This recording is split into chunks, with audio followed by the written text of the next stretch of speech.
behind me. Let some folks come in.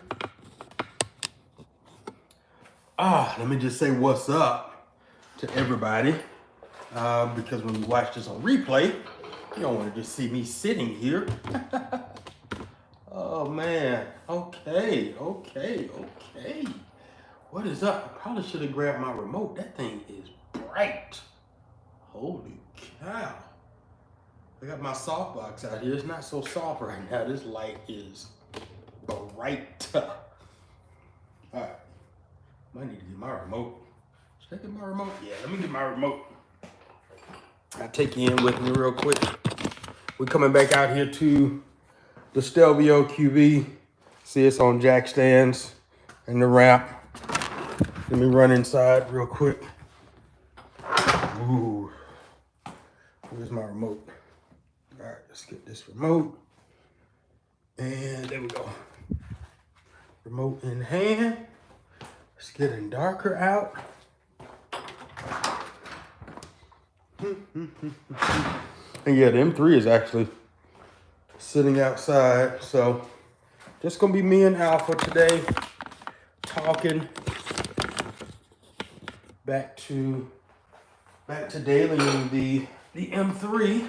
So that's been fun.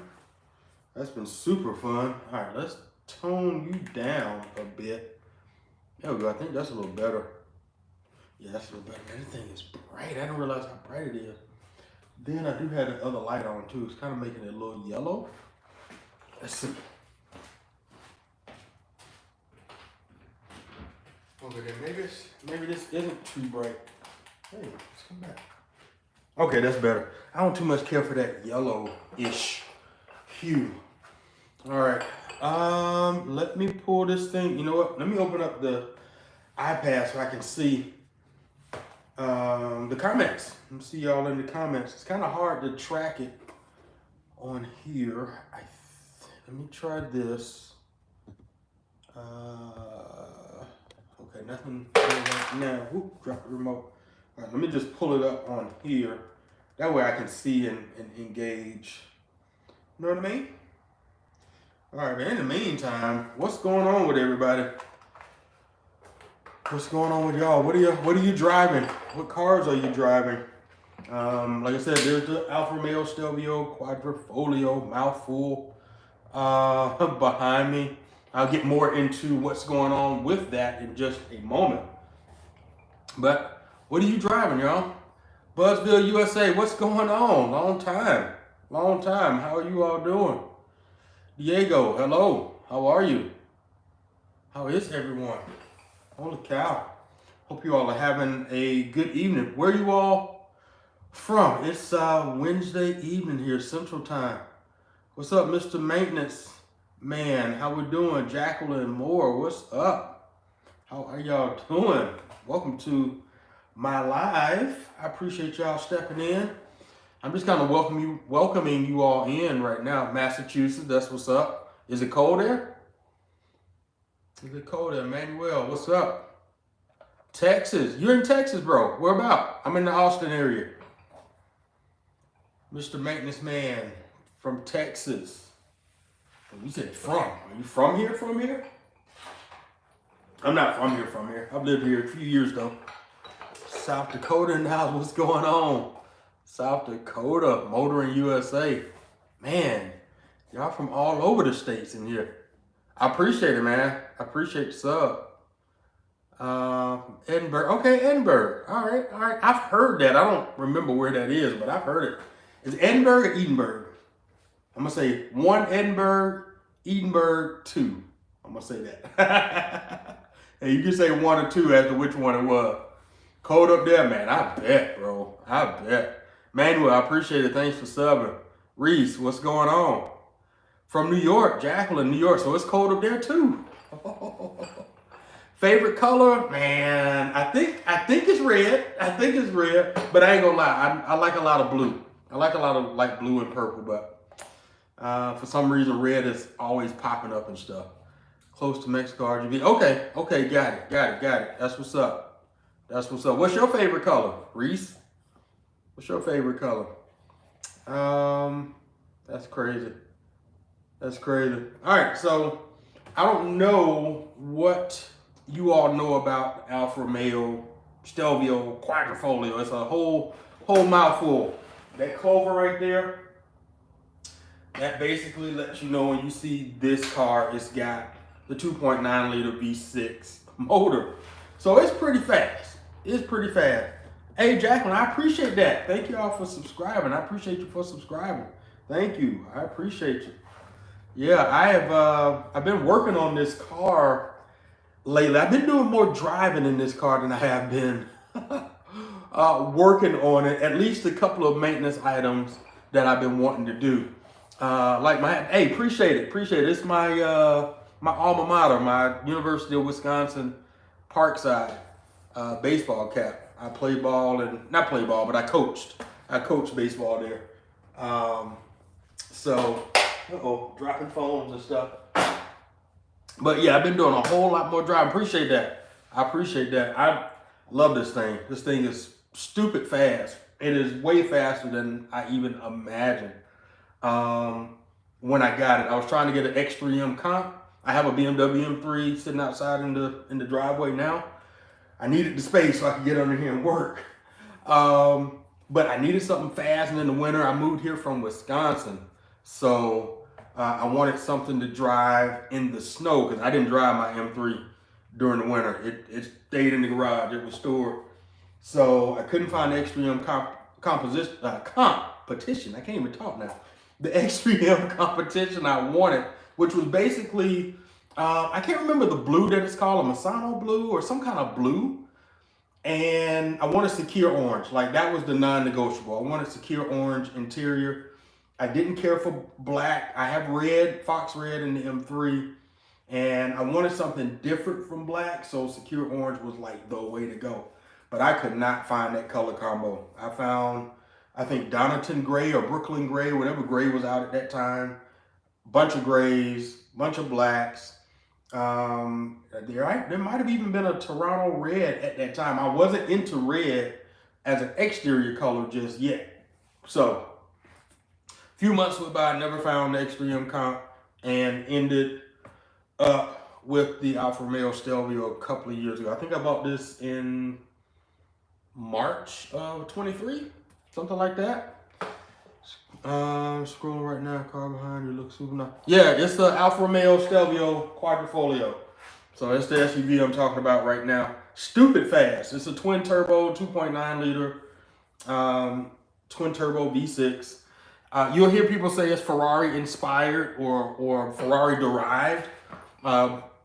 It's more of the block that was used is a similar block that was used in the, I want to say the 355 or 350. I forget which model that is coming out of, but there's some Ferrari models that are V8s, and it's the same similar block, just basically they'll just say lopped off 2 cylinders. So it's basically the V8 block minus 2 cylinders. So that's what you'll hear them say when it comes to that engine. But yeah, it's a screamer. It's fast. It's not a screamer in the sense of high red line. It's I think it revs out to about 7,200. The M3 is like 8,400, and you can go a little bit 8,600, a little bit higher. So it's not bad, but yeah, trying to drive this fast coming out of the M3, I end up not switching in time because I'm trying to rev this thing higher, and I'm not able to rev. I'm redlining like big time. But it's a cool car. It's fast. But what I'm running into right now is the maintenance. I've got some maintenance issues. And when I say issues, it's typical maintenance. It's, you're doing your oil change, you're doing your changing filters, you're doing all that. So it's not a problem necessarily doing that. It's more of, and I guess the reliability is not reliability. So I'm not running into it breaking down on me or anything like that. So the common misconception that it's unreliable, no, that's not the case. It just requires maintenance like any other car that has intervals that you perform the maintenance. So with that said, when I went to do the oil change some time ago, I'm gonna tell on myself here in a moment. Some time ago, I could not get the drain plug off. The metal is really, really soft. It's an aluminum metal, so it's super, super soft. Of course, we know it's light. It is strong, but it's soft. So I went to try to get that thing off, and I basically started rounding that drain plug out, so I left it alone. I had been told when I bought it, I'm the second owner, when I bought it, that the oil change had been done. This is at the dealership that I got it from in Wisconsin. And after doing some homework and digging around, come to find out that no, it hadn't been done. And more than likely, they either were the reason that this is going on, or they knew it was going on, so they weren't able to do it either. So I have no idea. Helicoil, no, that's not the case right now because I can't get it out. So, and I'll show you in just a moment what's actually going on. Red is cool. I appreciate that. This is Alfa Rosso. It's Alfa Rosso. There's another, oh my gosh, what is that red? I forget the other red. It's a little bit darker. This one in the light, especially right after you detail it, man, it pops. It pops. This thing gets so many compliments on the paint. And of course the design is pretty cool too. There's nothing out there like it. So yeah, the drain plug won't come out. Yeah. So I'm gonna show you in just a second. I'll get under there and show you what's happening. And then I'll show you what's going to be happening aside from that. So there's actually two things going on now because I found a leak. I found a leak, hence the title. I found a leak, but the thing that I will be doing is a little bit, I guess nobody's done it, at least in terms of a DIYer on this car. At least I don't see a whole lot of content on Quadrifoglios. There's a bit more 2.0 content because you have modded motors, you have Alpha mods, there's a couple other guys that have Alphas, and then there's Kelly. Kelly has a Giulia Quadrifoglio GTA type built car. So they built it out. It's got, what is the brand? Koshi. It's got Koshi everything. So it's got the whole Koshi kit, the whole nine. So let me see what's going on. I think it's just a bad plug itself. Sometimes things are, yeah, it's over tightened. I don't know who this person is or what they're saying, but hey, whoever you are, I'll let it fly. It definitely was here's what I think happened. I think it was a little bit more than over tightened. I think what has happened, it got cross-threaded, and possibly when they realized it was cross-threaded, they either pulled it back out and then maybe putting it in, there was some issue, and they probably had to put some type of Loctite or something on it. Because there's one thing to be over tightened, but man, there's a whole different thing to be like over torqued and cross-threaded. So that's what I've run into here. What's going on? I can't read your name. It's MYX something. But what's up? How you doing? So Hercules definitely did the oil change. All right, Manuel, I appreciate you. Hercules definitely did the oil change, bro, because it is over freaking tight. So I'm gonna go under here so I can show you that. Then I'll show you the other thing that I found out just a few days ago, and it's such an intermittent leak that I wasn't seeing the spots until every couple of days or so. So I think that's what was happening. But let me get my light and let me grab this off of here, and I'll take you guys under. And by the way, I appreciate you guys for coming in and watching these things. You know, doing these DIYs, they're fun. I definitely learn as I'm doing them. I learn along the way. I spend a lot of money. I spent a lot of money along the way too, trying to get the right tools and you know, just learning from my own mistakes or just kind of learning from other people's mistakes. But it's fun. It's fun. I love doing this. I basically do this for a living now, so I have no complaints whatsoever. All right, so let's turn this. We're going to get under here,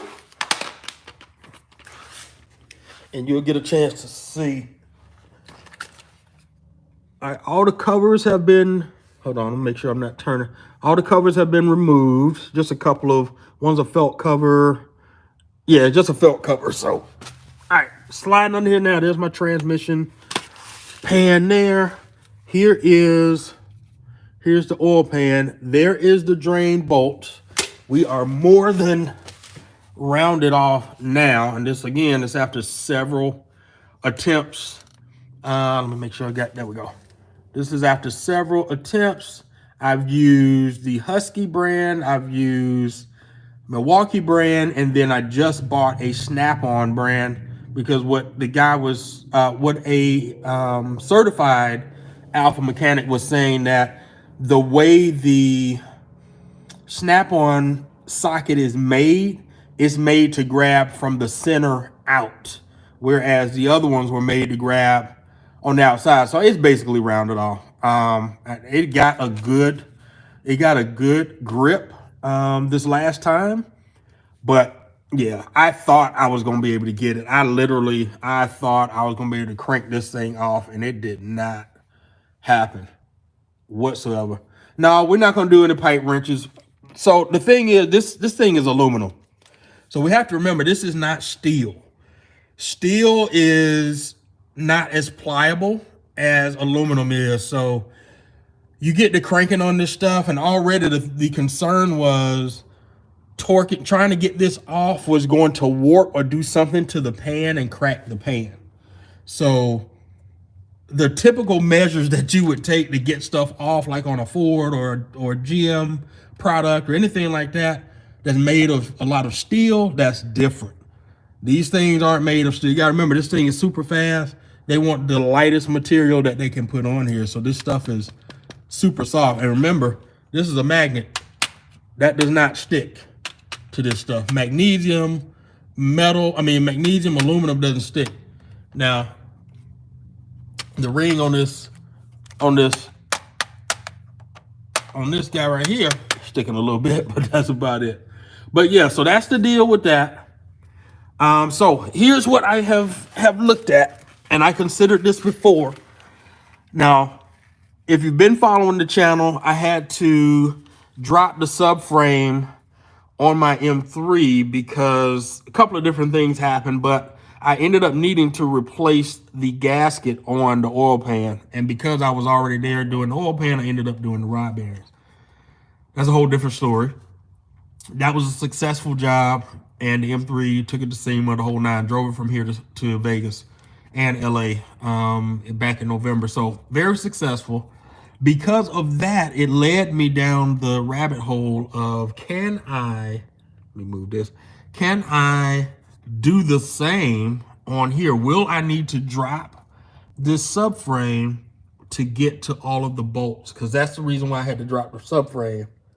It was to get to all of the bolts. Now there is, as you can see right back there, there's one tuck just over the subframe, but I think I could get that one, so I'm not too concerned about that. It's gonna be that one right back there. That one, let's see, can I zoom in? Yep, that one. That's gonna be the one that's the problem. All right, zoom back out. So if I can make a tool or something to get around there. Now, mind you, I can go this way. There's a little bit of room right there. So I might be able to get something to go over the top of the subframe and get that. So, like I said, my main concern is, actually, and then the same thing here. I might can get, hopefully y'all can see that because I'm not behind the screen. I might can get this one. Let me come back here with y'all. All right, here we go, better. All right, so that right there, this black guy, this right here, that is the oil level sensor. So as you can see, this goes up into the bottom portion of the engine. All right, you can see all those bolts there. And then, like I said, there's just that 1, 2 right there. Uh-oh, I'm turning. Yep, right there that I need to get to. So that's my only concern, because everything else, as I slide around in here, everything else I can access. On this side, everything else I can access. So it's a matter of one. It's not even, I don't even think it's more than 2. So it's 1, and maybe two that I might have the toughest time getting to. All right. So, all right, let's see here. What y'all saying to me? 5 to 10. The only thing I don't like about working on cars is tight. You have to get into, yeah. This ain't bad, bro. This ain't bad. Look at all this room I got under here. Look at all this room. Now, I'm not going to spend the night under here and go to sleep. That ain't happening. But it ain't bad. It ain't bad. You got to put the thing on some jack stands and get your ramps and you know what I'm saying. You know what I'm saying? Okay, so what else you got? Don't have bolt extractors either. Especially if I can catch a cramp. Yeah, don't catch a cramp, bro. Don't catch a cramp 5 to 10. What's up, bro? As you come on in here. Okay, so there's my alternator. So if I ever need to change the alternator, I see where it is. Couple bolts on the side. Yep, all that good stuff. We ain't worried about that right now. Oh yeah, I could have been on my creeper while I was under here, but oh well. I wanted to give y'all a better vantage point. Now, here's the other thing. As I scoop. All right, that has dried a little bit. The car hasn't been running, but that is red. And that is coolant. So the coolant in this radiator is red. The spine is what I am guessing is cracked. You guys know, if you work on cars, you know, the radiator spines are typically plastic, as you can see there. So we got the outside there, that is plastic. Now the inner portion of that is metal, but the rest of it's plastic. So, you know, heat cycles, the expansion and the contracting of the plastic and even metals will cause that stuff to separate. So that's probably what has happened. And we've got something going on with the radiator. Now, this is a Molly brand radiator. I've already gotten the part number. I don't know if y'all can see it there, or at least the sticker, but that sticker is showing the brand and the part number. So that's promising. That is promising because the problem that I run into, there you go. You can see Molly under here. Right there. That's Molly. That looks like maybe a condenser or a heat exchanger. Or one of the coolers. One thing about these parts, see how you see this Alfa label right there? Better yet, where did I see it? The Alfa logo on one of these parts. There it is up there. Right there. So that's the Alfa logo. Now, here's the thing about buying auto parts. So when you're buying auto parts that have the brand's logo on it, you're paying a premium because they have marked that up. All right, let me get out from under here. I think I've shown y'all everything I wanted to show you. Y'all looking at the garage door. All right, hold on. Give me a second. Yeah, I was getting ready to change the screen. Let's just get out from under here first. I'm having an inch like an inchworm. Sheesh. Okay. Welcome back. Welcome back. So, what was I talking about? Parts. So the thing with buying parts, let me put this up here. All right. Because the thing is, we talk about buying a genuine part versus a original equipment part. That's actually a prime example back there. And I'm gonna talk about this pan in just a moment. I did want to get it out. Do I have a stamp on here at all? Actually, I don't see a stamp on here. Okay. No worries. All right, so with that said, a genuine part, I don't see a stamp on here, but it does say genuine. So a genuine manufacturer's part is basically the part itself is made by a manufacturer, the original equipment company or manufacturer that makes it for the brand. So BMW, Alfa, Dodge, Fiat. I guess if we stick to the Stellantis brands, then you've got Alfa, Fiat, Chrysler, Dodge, Jeep. All right, and then Citroen.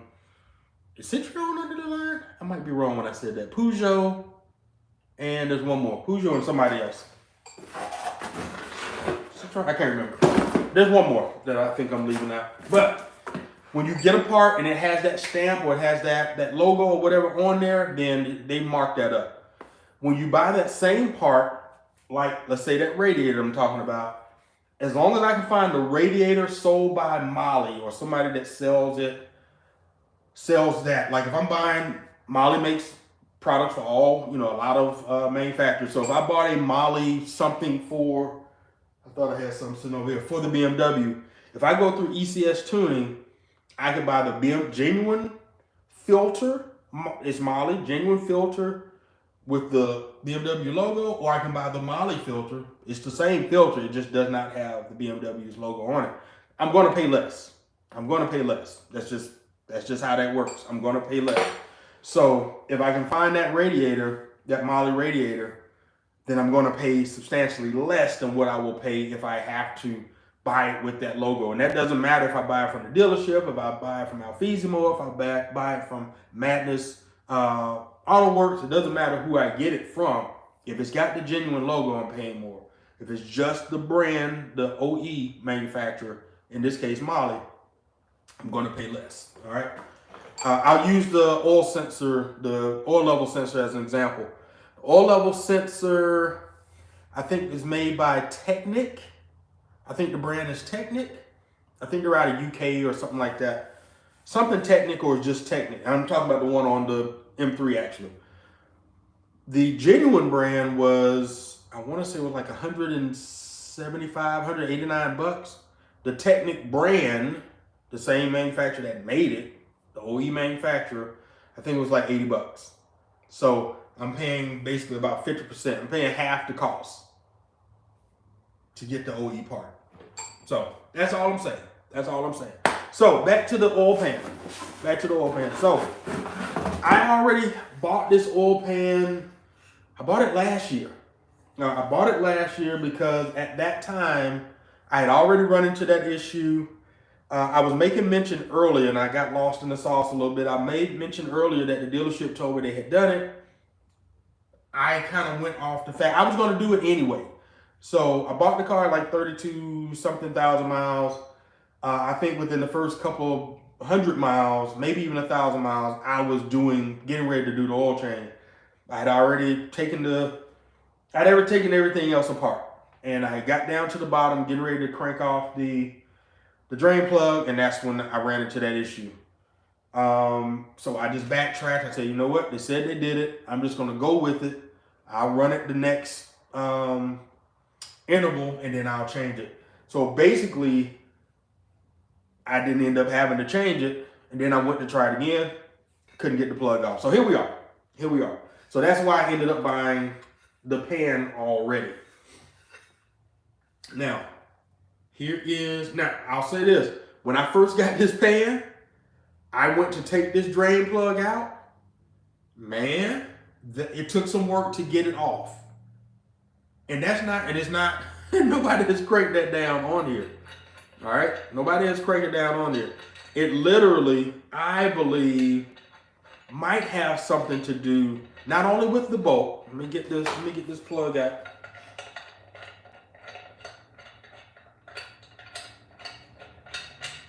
I got a million threads on here. All right. Oh yeah, there's the oil pan. All right. That's what you just saw under there. All right. Bolted up. That's what it looks like. This is what the bolt is supposed to look like. The drain plug, as you saw already, Budsville, you saw it was rounded off. Rounded.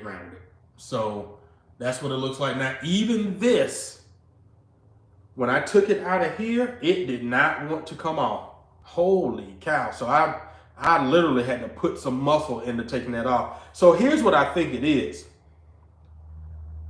It's either the drain plug, and the drain plug has like a rubber seal on the inside of it.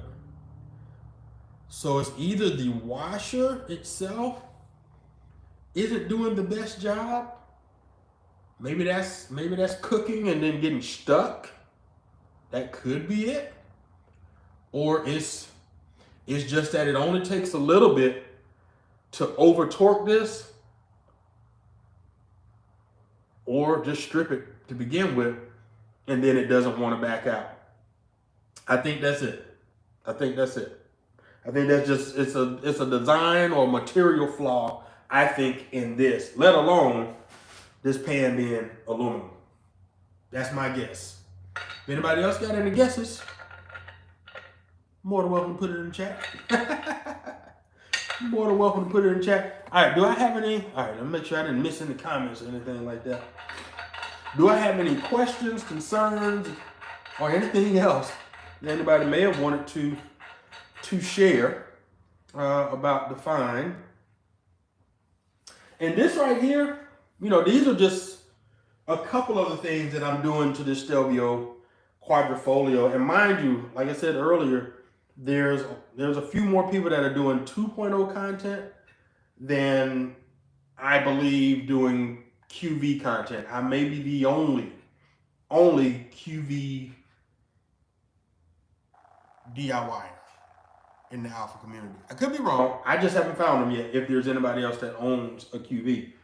So I am going to be basically figuring stuff out, making some mistakes, learning things along the way so you don't have to learn it. So if you're just into car content, period, hey, come check me out. You know, come hang out with me in these lives. Come watch, you know, the shows or the videos rather that I'm doing, putting together as far as DIYs on the Alfa. I'm still, of course, going to be working on the M3. Like I said, the E92 M3 is just sitting outside. And the other part of what I'll be sharing in my content is like lifestyle, like who I am. If you're following me on Instagram, I put a lot more of the lifestyle stuff there, especially in my stories. I try to put some stuff here in the community. And I'll get better at doing that too, because I need to be more consistent at putting that stuff there. But I do put a lot of stuff. I just have used Instagram so long, so many years. It's almost second nature to go to Instagram and put stuff in stories. But it's the same in Instagram. You're an auto enthusiast. You'll see more of my sobriety journey, and that's basically what my lifestyle is. I've been on my sobriety journey for about 4 years, 7 months, maybe 8 months now. And it's been a very rewarding journey. The clarity that I get just to be myself, trying to build these brands, trying to support my friends and family and just people that I meet every day with being the best example of myself, the best version of myself, and just continue to be a better version of myself every single day. I'll be the first to tell you, I don't get it right every day. I don't get it right every day. I'm flawed. I mess up.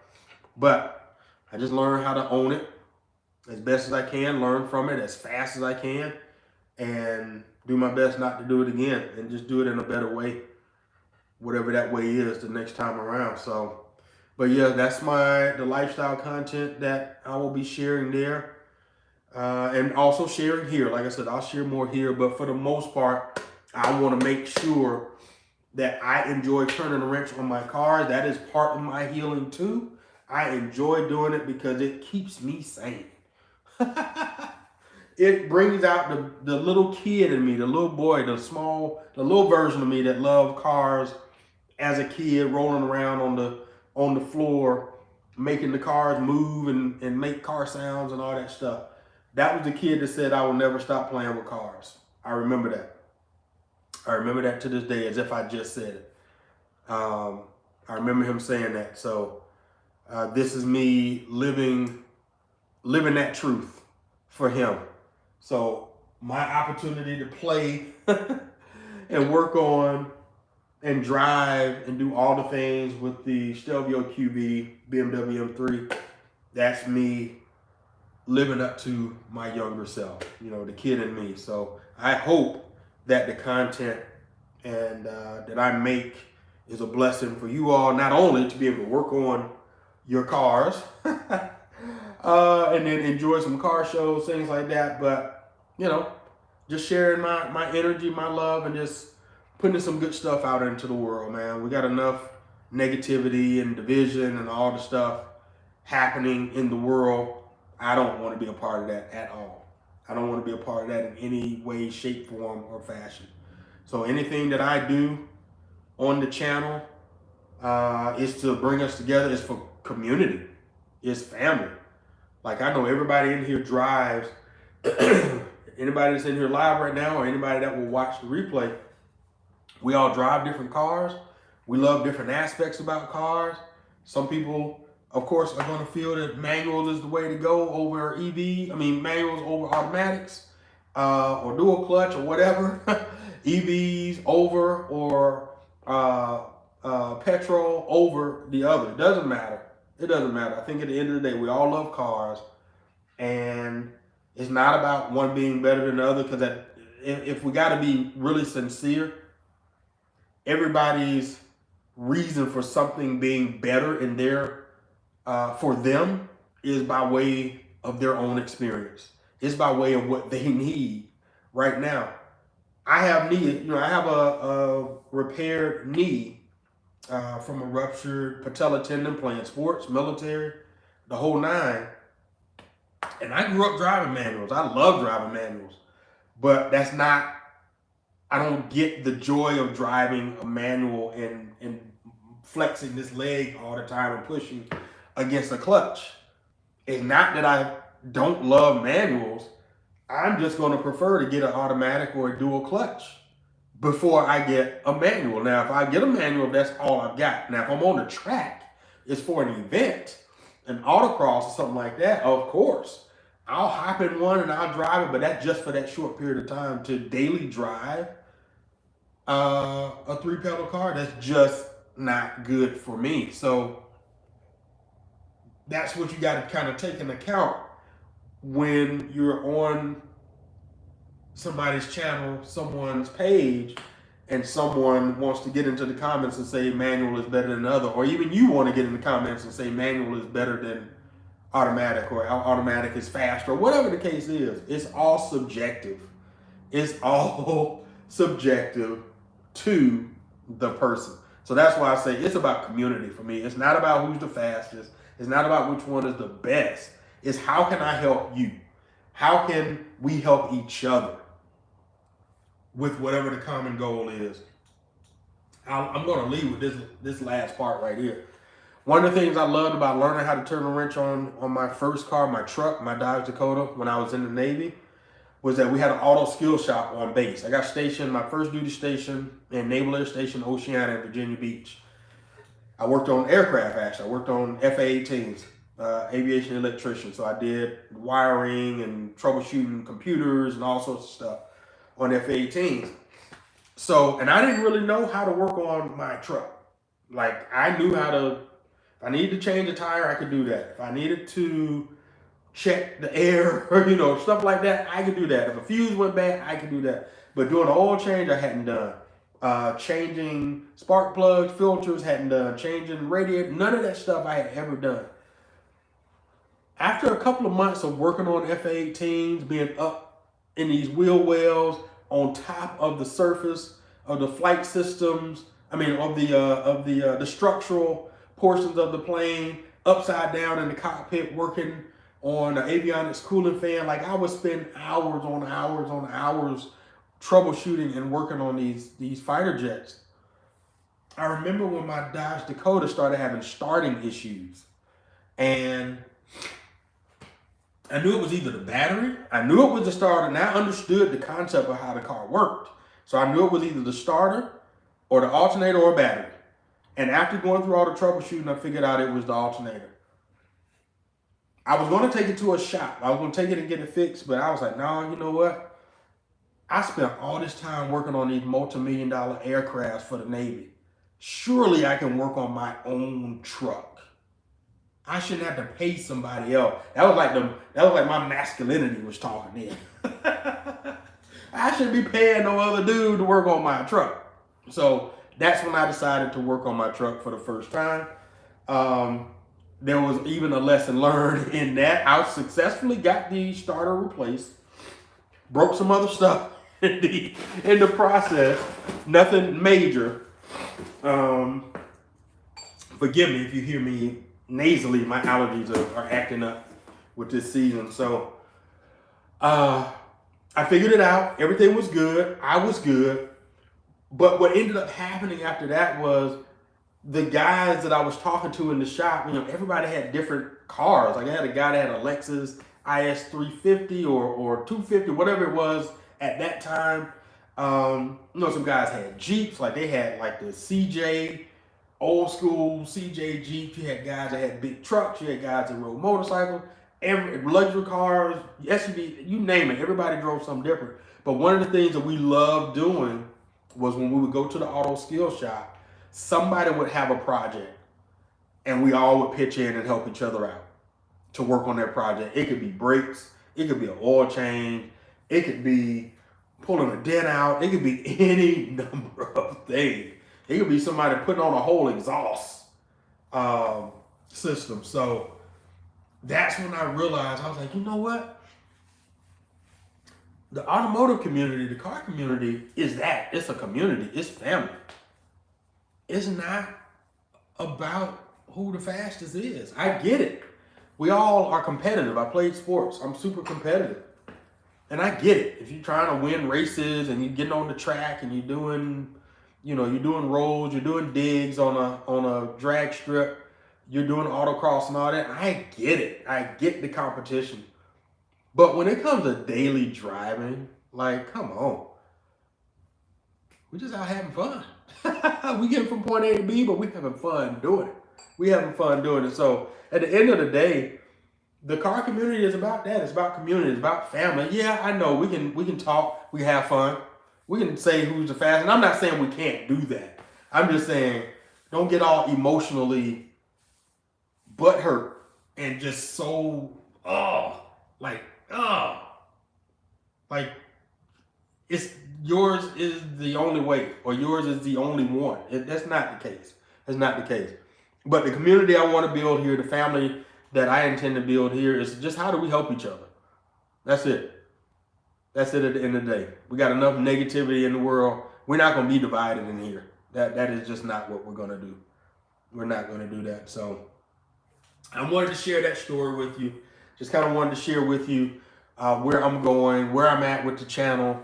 I just have, I have some real serious plans for the channel. I started a podcast some time ago, Shop Talk, right here on the channel. And with this, kind of like this resurgence of energy for community and family, I want to start that back up. I want to do these, of course, do the lives and take you with me under the cars and doing some of the repairs and chatting with you. But I definitely want to do more with the podcast. I don't want it to just linger. So be on the lookout for that. I feel like that will come in due time. Let me figure out what the format is for that. But I want to bring that back. In fact, I will be planning to bring that back. All right, guys. Well, I appreciate you for hanging out with me live. If you're in here, in the replay, I appreciate you coming through. If you've liked what you've watched today, be sure to hit the like button. You know how the whole algorithm stuff does and engagement stuff. That's just what the platforms do. That's what happens here on YouTube as well.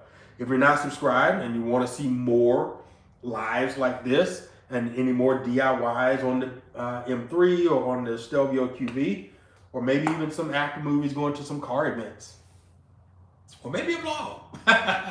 Probably won't do a whole lot of vlogging. That'd be every now and again. But if you want to see any of that car-related, family, community building, positive content, why not come here? Why not subscribe, hit the notification bell so you can see it right here on the channel. So, as always, show up for yourself, love yourself. You got to do it for you first before you can do it for anyone else. And I only know that because I'm living that right now. That's what I had to do for myself. In the meantime, y'all know what to do. Keep driving. Salute.